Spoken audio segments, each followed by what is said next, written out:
welcome back. My name is Melissa, and here I talk about history and some true crime while I sometimes do my makeup. If this is something that sounds interesting to you, then why haven't you subscribed yet? Just do it. Come on, man. I'll give you a minute. I'll give you a second. Okay, did you do it? No? I'm just kidding. But for all of you who have subscribed, I want you to know that I appreciate every single one of the 62 of you. You are my driving force. Truly, I love you. Today, I am taking a dark turn. Why did that come out like that? A dark turn into this history lesson. You know, spooky season is upon us, and my spirit is awakened. So I wanted to kick this off with a real banger. But before I start, I wanted to let you know that I have more of these pouches, and they do come now with a full-size bar of soap. It smells delicious, and they come with a lip balm, also rose, lily, and lotus scented. If that is something that also interests you, I will have the link down below to my Etsy account. Yes, and all right, let's get back to it. So I have come to the conclusion that most of us millennials have been subject to at least one traumatizing event or thing by our very own parents. I remember being around 4 years old, maybe 3, like 4 or 3 years old, and sitting through this with my parents, who thought that it was perfectly okay for us kids to watch. Traumatized. Thanks to this, however, there's very few things that scare me as much as this. And because of this, I still can't sit through this movie alone. If I'm with somebody, I'll just like cover my eyes at the scary parts. But I'm 27 years old, so it freaked me up a little bit. And this movie was actually so controversial when it came out. It was actually banned from movie theaters for causing people to like vomit and pass out while they were watching it. Little did these people know that this movie was actually based on a true story. 2, in fact. And the book by the same name, The Exorcist, was written by author William Peter Blatty, and he was inspired by 2 accounts of exorcisms. One of a 14-year-old boy from Cottage City, Maryland in 1946, and the other by the horrifying 1634 Loudun exorcisms. Today I will be talking about the Loudun exorcisms of 1634. So let me know down below if you want me to cover the one of the 14-year-old boy. I would love to do that. Okay, so the crown under King Louis XIII, in its continuous efforts to consolidate and centralize power, they ordered the walls around Loudun, a town in Poitou, France, to be demolished. The population was divided, with the Huguenots wanting to keep the wall, and the Catholics who were on the side of the monarchy of demolishing the wall. In 1632, the plague started making its rounds, and it killed a lot of people. And with this, in this town of Loudun, the city was already on edge. And so in comes Urbain Grandier, who was born at the end of the 16th century, and by 1617 he was appointed as the parish priest of Saint Pierre de Marche in a canon at the church of Saint Croix. Grandier was known to be well educated. He was wealthy, and worst of all, he was very good looking. allegedly, and he was also the envy of the local monks. So Grandier was opposing the demolishing of the wall. So he wanted to keep the wall. It was also believed that Grandier was the father or had fathered a son with a girl named Philippa Trinquant, who was the daughter of his friend Louis Trinquant, the king's prosecutor in Loudun.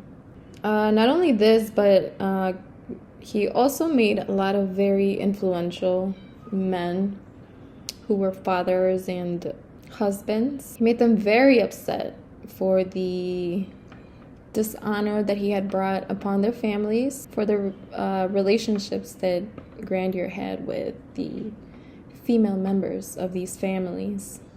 So in other words, he was a homewrecker.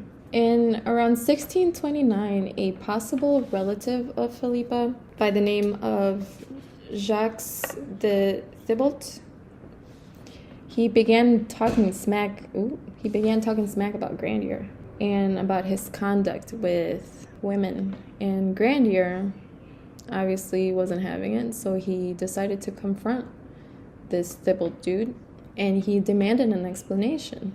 It didn't go very well for Grandier. Thibault actually beat him with a cane outside of the church of St. Croix.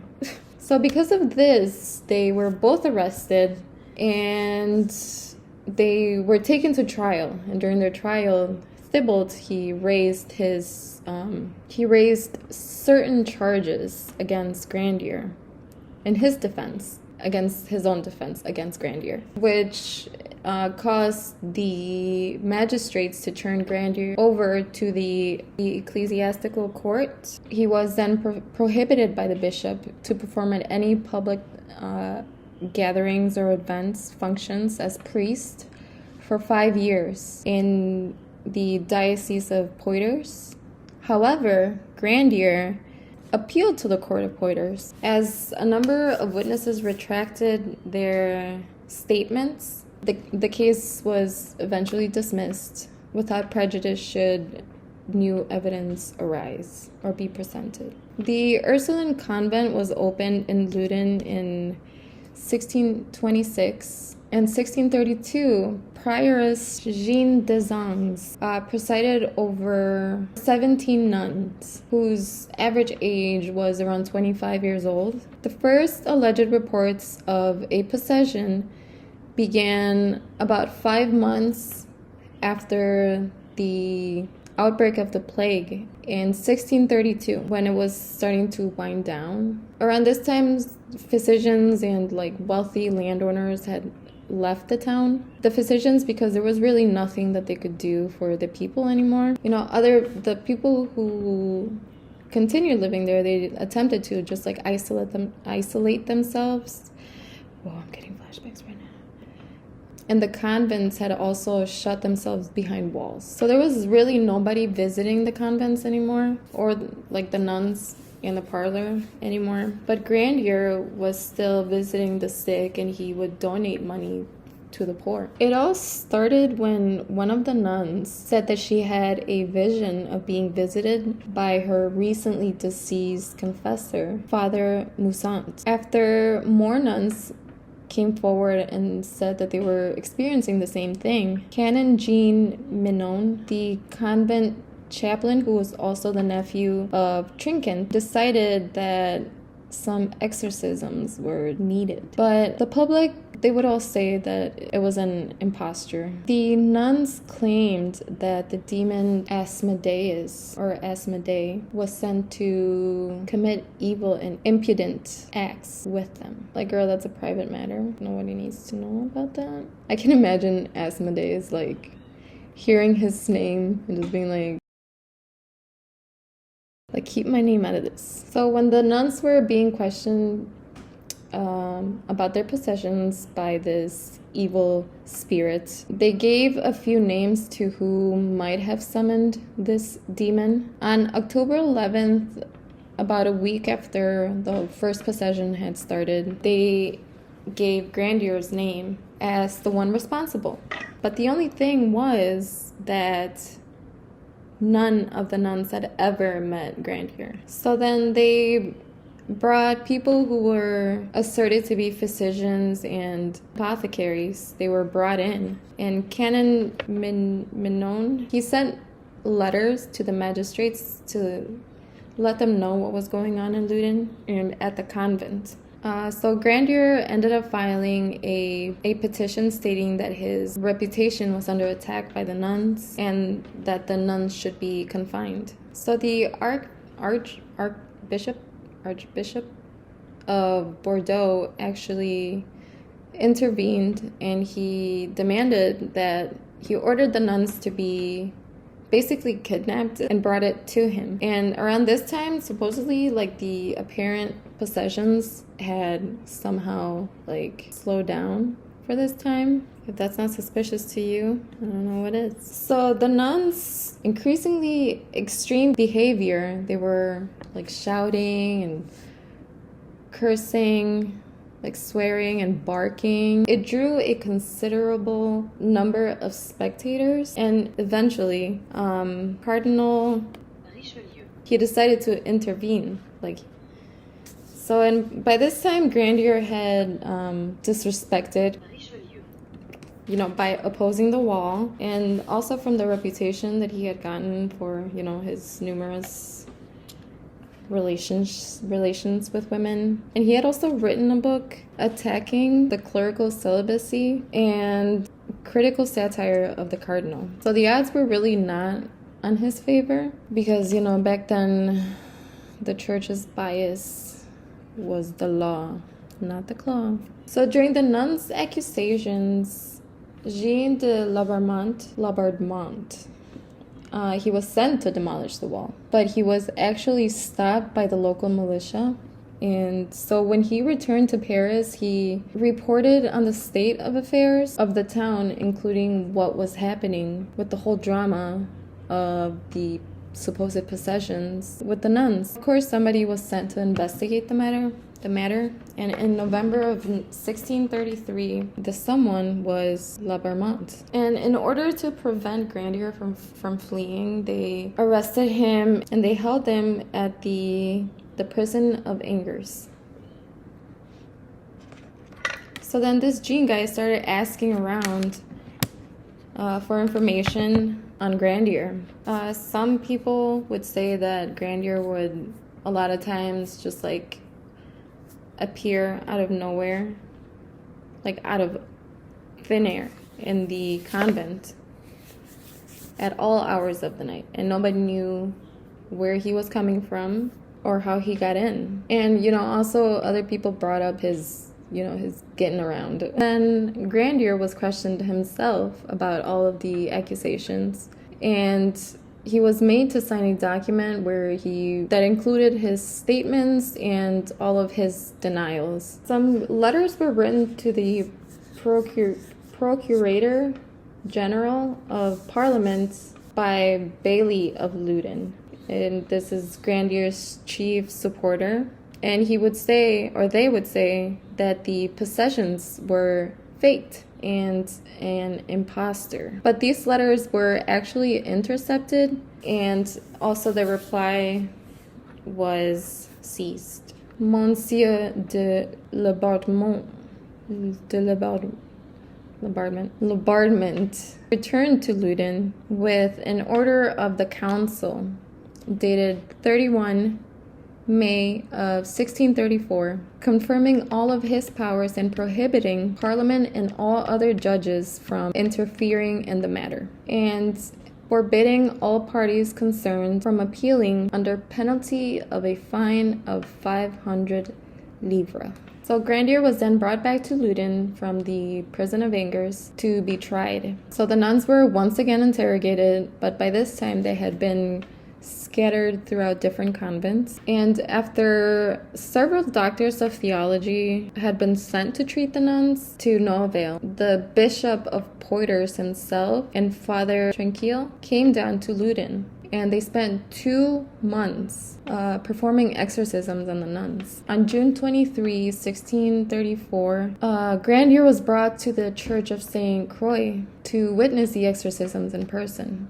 And the whole time the exorcisms were like in progress, Grandier, he kept saying that they were faking it, this is not true. And I think this kind of made the bishop mad. So he obligated Grandier to now be the exorcist. He was presented with the stole, and it was just something that Grandier could not refuse. So he accepted the stole and the ritual as well. He then received the pastoral benediction, and after the Veni Creator had been sung, he continued on with the exorcism as planned, or as usual. So, and on August of 1634, this whole ordeal was presented to the magistrates, alleging that Grandier had made a pact with the devil, and he had summoned an evil spirit or a demon, and that he had at one point invited somebody to a witch's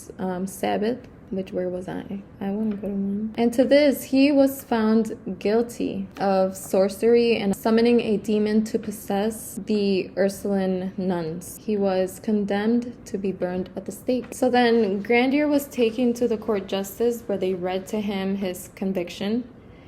And they read that he would be made to beg for forgiveness on his knees at the doors of the church of Saint Pierre du Marche, and before that of the Saint Ursula of the town. He would beg for forgiveness from God, the king, and the law. He would be holding a burning taper weighing 2 pounds and a noose around his neck. He would then be taken to the public square of St. Croix, where he would be burned alive, and then his ashes would be scattered in the air.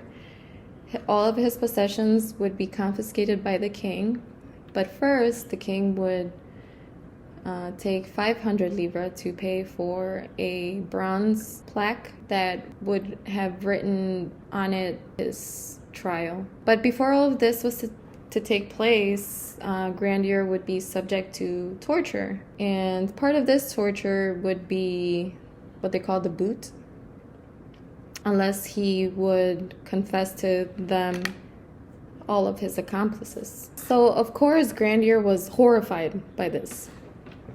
And he begged and begged to Laubardemont and the other commissioners to lessen his sentencing. But they had told them that the only way that they would consider lessening his sentencing would be for him to give the names of his accomplices, to which he could really only reply that he had none, because this was all a freaking lie. So because he technically did tell them that he had no accomplices, they did lessen his sentencing. So instead of him being burned alive, they would hang him first, to make it more humane. And when they had him up at the scaffold, they were giving him the chance to say his last words. As he was trying to say his last words, the monks, who were, very angry at him, they started throwing large amounts of holy water at his mouth and on him, so that his last words could not be heard. And this kind of, I think people were kind of like, why would you do that? So they started kind of like getting really rallied up, and they started taunting the monks. This made Latins very angry, and it caused them to light the funeral pyre before Grandier was hung. So he burned Grandier alive. So the possessions would continue for about another 3 years after Grandier's murder. The last demon was said to have left in 1637, leaving the names of Mary and Joseph inscribed in the arm of Jeanne de Zangs, who was the mother superior of the community. Richelieu left the town having, accomplished his goal of expelling the demons from the town, and all public exorcisms were done at that time as well. In 1679, English philosopher John Locke came to the conclusion that Richelieu plotted this whole thing. in order to get rid of Grandier. After Grandier had published that book that, talked smack about him. In his non-fiction book, The Devils of Loudun, Aldous Huxley, he argued that the allegations of possessions were actually started by the Mother Superior after Grandier had refused to become the spiritual director of the convent. Unbeknownst to him, that she had actually grown an obsession with him after seeing him for the first time and knowing about his sexual exploits with women. So she was like butthurt of his rejection, so she made one of Grandier's enemies, Jean Mignon, and she made him the director. And together they plotted this whole thing of accusing Grandier of using black magic to seduce Jean, the Mother Superior. What a psycho. But this is also just a theory. It is also believed that his opposition to demolishing the wall, and including, with Richelieu and King Louis XIII, that they both had a hand in Grandier's execution, making it a mixture of political ambition, the need for attention, and the basic desire to dispose of political opponents. Witch trial number 1. Okay. And that, my friends, is one of the inspiring true stories to the Exorcist. Now, that was a lot unsettling than this, but still quite a horrendous set of events. I hope you guys enjoyed this horror history lesson, which I'm hoping, I'm gonna start doing that. Just horror history from now on. I live for horror. I live for the spooky. And I don't know. I think it's a pretty good start to this fall season, don't you think? If you did enjoy this story, please subscribe down below. Hit that little bell icon so you can be reminded every time I post a new video, which I'm aiming for every Sunday. I am still trying to get on a good schedule, because I also started going back to the gym, and I have 3 kids and my oldest is in kindergarten, so I'm trying to find a good balance between, researching, writing, filming, editing, and posting, all within, while keeping a good gym schedule and, just keeping my kids alive. And maintaining this entire household. So I do apologize if I'm not able to post a Sunday. I will post maybe a different day to make up for it, but I will try to keep it on a Sunday schedule. I'll get it eventually. And again, please do subscribe, like this video. If you found this image nightmare inducing, which I actually painted this. Put it right here. Anyway, to my horror, ghosts, and demons, history, and true crime lovers fam, I will see you guys next time. Wait, get you a soap so you can smell good. But anyway, I will see you guys next time. Bye.